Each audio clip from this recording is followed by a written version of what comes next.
पहलगाम, कश्मीर की वो वादी जिसे धरती की जन्नत कहा जाता है। लेकिन कुछ दिन पहले इस जन्नत को जलाने की कोशिश की गई। पाकिस्तान से आए आतंकियों के द्वारा निर्दोष पर्यटकों की हत्या कर दिया। हमले ने दिल दहला दिया। मासूम लोगों को धर्म पूछकर मारा गया। देश में शोक की लहर से सन्नाटा छा गया। लोग कश्मीर के पहलगाम के नाम से डरने लगे। लेकिन भारत चुपचाप नहीं बैठा। प्रधानमंत्री नरेंद्र मोदी के नेतृत्व में चला ऑपरेशन सिंदूर। भारतीय वायुसेना ने पाकिस्तानी आतंकियों के ठिकानों पर सर्जिकल एयर स्ट्राइक कर उनके ठिकानों को ध्वस्त कर दिया।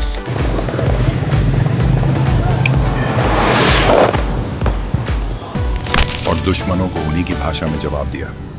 यह सिर्फ बदला नहीं था, यह एक संदेश था कि अब भारत सहन नहीं करेगा और जवाब देगा। और आज उसी पहलगाम में, जहां कुछ दिन पहले गोलियों की आवाज गूंजी थी, अब कैमरों की क्लिक सुनाई दे रही है। रोशनी है, संगीत है और है उम्मीद। जी हां, हम बात कर रहे हैं एल्सा घोष की डायरेक्शन में छत्तीसगढ़ी और हिंदी भाषा में बन रही नई फिल्म ओह तेरी फिल्म के एक खूबसूरत गाने की, जो कि यहीं शूट हो रही है। फिल्म की टीम ने डर को हराया और वादियों में सुरक्षा बलों की निगरानी में फिर से शूटिंग हुआ। आज वहां सिर्फ शूटिंग नहीं हो रही, वहां एक नई शुरुआत हो रही है। लोगों का डर अब मिट चुका है। आशंका की जगह अब फिर से मुस्कान मिली है। पहलगाम में जिन लोगों की जान गई, उनकी याद हमेशा रहेगी। लेकिन किसी आतंकी से डरकर हम पहलगाम जाना नहीं छोड़ेंगे और आतंकवादी संगठन को मुंहतोड़ जवाब देंगे। कश्मीर पहलगाम में फिर से शांति लाकर अगर पाकिस्तान ने फिर से जरूरत की तो फिर से घर में घुसकर मारेंगे।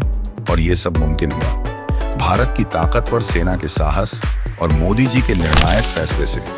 गर्व है हमें अपनी भारतीय सेना पर। ओह तेरी सिर्फ एक फिल्म नहीं, ये एल्सा घोष की हिम्मत की एक कहानी है। एक ऐसी कहानी जो बताती है कि बंदूकें कभी जज्बातों को नहीं हरा सकती। सलाम है एल्सा घोष के इस फैसले को, जिसने डर को पीछे छोड़ कश्मीर पहलगाम की तस्वीर अपने कैमरे में फिर से कैद किया। तो तैयार हो जाइए, क्योंकि ओह तेरी जल्द आ रही है, एक ऐसे गाने के साथ जो पहलगाम की फिजाओं में प्यार, शांति और भारतीय जज्बे की आवाज बनकर छत्तीसगढ़ सहित पूरे भारत में गूंजेगा। तो दोस्तों, आज का ये वीडियो आपको कैसा लगा कमेंट जरूर करें और वीडियो को लाइक करें, शेयर करें और चैनल को सब्सक्राइब करना ना भूलें।